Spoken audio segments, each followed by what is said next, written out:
ಕರ್ನಾಟಕ ರಾಜ್ಯ ಗಂಗಾ ಮತಸ್ಥರ ಸಂಘದ ಚುನಾವಣೆ ಜೂನ್ 6ಕ್ಕೆ ನಿಗದಿಯಾಗಿದೆ. ಆದರೆ ಗಂಭೀರ ಭ್ರಷ್ಟಾಚಾರ ಆರೋಪಗಳ ಹಿನ್ನೆಲೆಯಲ್ಲಿ ನಿಗದಿ ಮಾಡಲಾಗಿರುವಂತಹ ಸಂಘದ ಚುನಾವಣೆಯನ್ನ ಮುಂದೂಡಿಕೆ ಮಾಡಬೇಕು ಅಂತ ಹೇಳಿ ಕರ್ನಾಟಕ ರಾಜ್ಯ ಗಂಗಾ ಮತಸ್ಥರ ಸಂಘದ ಸದಸ್ಯರು ಒತ್ತಾಯವನ್ನ ಮಾಡಿದ್ದಾರೆ.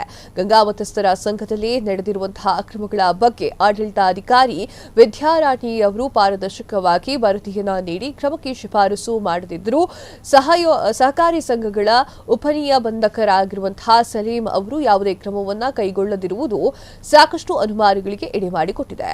ಅಕ್ರಮ ಎಸಗಿರುವಂತಹ ಸಂಘದ ಅಧ್ಯಕ್ಷ, ಕಾರ್ಯದರ್ಶಿ, ಖಜಾಂಚಿ ಸೇರಿ 19 ಸದಸ್ಯರನ್ನ ಅಮಾನತು ಮಾಡಿರುವುದು ಮತ್ತು ದುರುಪಯೋಗವಾಗಿರುವಂತಹ ಹಣ 2.44 ಕೋಟಿ ಹಣವನ್ನ ವಸೂಲಿ ಮಾಡದಿರುವುದು ಸಾಕಷ್ಟು ಚರ್ಚೆಗೆ ಕಾರಣವಾಗ್ತಾ ಇದೆ. ಸಲೀಂ ಅವರು ಈ ಒಂದು ಕಾರ್ಯಚಟುವಟಿಕೆಗಳ ಮೇಲೂ ಕೂಡ ಅನುಮಾನ ಬರುವಂತೆ ಆಗಿದೆ.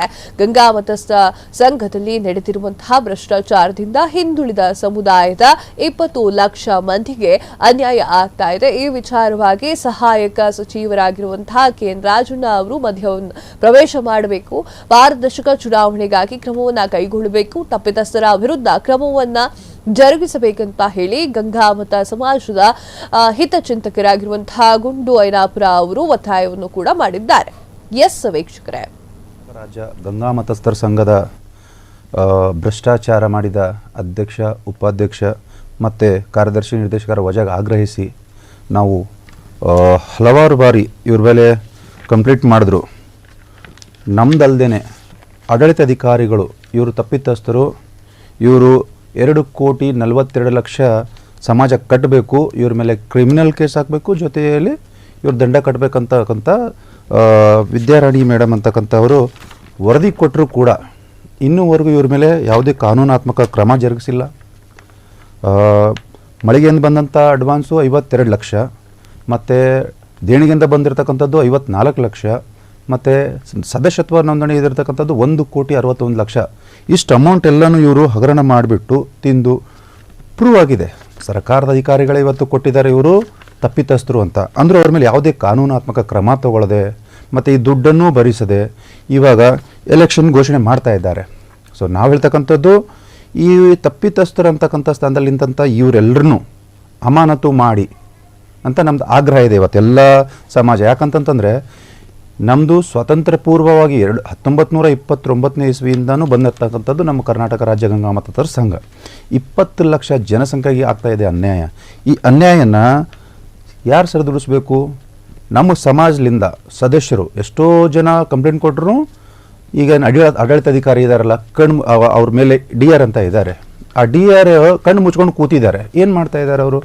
ಯಾವಾಗಾದರೂ ಹೋದರೆ ಆಯ್ತಲ್ಲಿ ಟಪಾಲಲ್ಲಿ ಕೊಡಿ ಅಂತಾರೆ. ಸರ್ ಇದೇನಾಯ್ತಂದ್ರೆ ಈಗ ನಮಗೆ ಬರಲ್ಲ ಅಂತ ನೆಗ್ಲಿಜೆನ್ಸಿ ಆನ್ಸರ್ ಕೊಡ್ತಾ ಇದ್ದಾರೆ. ಅವ್ರ ಮೇಲೆ ಯಾವುದೇ ಕ್ರಮ ಇಲ್ಲ. ಕಾರಣ ಇವರೆಲ್ಲರೂ ಅವ್ರ ಜೊತೆ ಹೊಂದಾಣಿಕೆಯಲ್ಲಿ ಇದ್ದಾರೆ.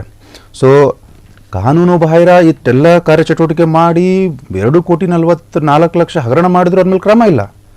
ಅವ್ರ ಜೊತೆಲಿ ಇವಾಗ ನೀವು ಎಲೆಕ್ಷನ್ ಮಾಡ್ತಿರಪ್ಪ ಅಂತಂದರೆ ಮತ್ತೆ ಅವ್ರನ್ನ ಅವರೇ ಆಯ್ಕೆ. ಇವಾಗ ನೋಡಿ, ಒಂದು ತಾಲೂಕಲ್ಲಿ ನಮ್ಮ ಸಮಾಜದವ್ರು ಏನಿಲ್ಲ ಅಂತಂದರೆ 5,000, 10,000, ಒಂದು 15,000-20,000 ಜನಸಂಖ್ಯೆ ನಾವು ಇದ್ದೀವಿ ಅಲ್ಲಲ್ಲಿ.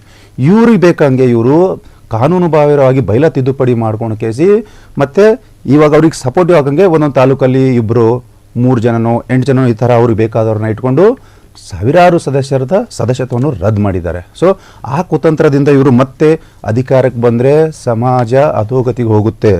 ನೀವು ಯಾರೋ ಇಬ್ಬರಿಗೆ ಮೋಸ ಮಾಡ್ತಕ್ಕಂಥದ್ದೆಲ್ಲ ನಮ್ಮ ಕೂಲಿ ಸಮಾಜ, ಬೆಸ್ತ ಸಮಾಜ, ಕಬ್ಬಲಿಗ ಸಮಾಜ, ಗಂಗಾ ಮತಸ್ಥರ ನಮ್ದೇನು ಪರ್ಯಾಯ ಪದಗಳ ಸಮಾಜ ಇದೆಲ್ಲ, ಈ ಎಲ್ಲ 20 ಲಕ್ಷ ಜನಸಂಖ್ಯೆಗೆ ಇದು ಅನ್ಯಾಯ ಮಾಡ್ದಂಗೆ ಆಗುತ್ತೆ. ಮಾನ್ಯ ಸಹಕಾರ ಸಂಘದ ಮಂತ್ರಿಗಳು ಈ ಥರ ಇದರಿಂದ ಸಣ್ಣ ನಮ್ಮ ಹಿಂದುಳಿದ ಸಮಾಜ ಇದೆ, ಸಣ್ಣ ಸಮಾಜಗಳನ್ನು ತುಳಿತಕ್ಕಂಥದ್ದು ಏನು ಮಾಡ್ತಾ ಇದ್ದಾರೆ, ಅಧಿಕಾರಿಗಳ ಮೇಲೆ ಕಠಿಣವಾಗಿ ಕ್ರಮ ತಗೊಳ್ಬೇಕು. ಕೂಡಲೇ ಇದರಲ್ಲಿ ಮುತುವರ್ಜಿ ವಹಿಸ್ಕೇಸಿ ತಾವು ಇದಕ್ಕೆ ತಕ್ಕಂಥ ಅವರಿಗೆ ಏನು ನೋಟಿಸ್ ಕೊಡ್ತಿರೋ ಅಥವಾ ಏನು ಇವಾಗ ಏನು ಮಾಡ್ತಿರೋ ಅವ್ರಿಗೇನು ಶಿಕ್ಷೆ ಕೊಡ್ತಿರೋ ತಿದ್ದುಕೊಳ್ತಕ್ಕಂಥ ಕೆಲಸ ಆಗಬೇಕು ಕೂಡಲೇ. ಇವತ್ತು 19 ಜನ ಏನು ಸದಸ್ಯತ್ವರೇನು ಅವ್ಯವಹಾರದಲ್ಲಿ ತೊಡಗಿದ್ದಾರೆ, ಕಾನೂನು ಸರ್ಕಾರದಿಂದ ಬಂದಿದೆ, ಅವ್ರನ್ನ ಅಮಾನತು ಮಾಡಿಕೇಸಿ ಈಗ ನಡೀಬೇಕಂತಕ್ಕಂಥ ಎಲೆಕ್ಷನ್ ಮಾಡಿದಾರಲ್ಲ, ಆ ಎಲೆಕ್ಷನ್ ತಟಸ್ಥವಾಗಿ ನಿಲ್ಲಬೇಕು, ಎಲೆಕ್ಷನ್ ಆಗಬಾರ್ದು ಅವ್ರನ್ನ ಇಟ್ಕೊಂಡು ಕೇಸಿ ಅಂತಕ್ಕಂಥದ್ದು ನಮ್ಮದು ಒಕ್ಕೂರ್ಲ ಮನವಿ ಇದೆ.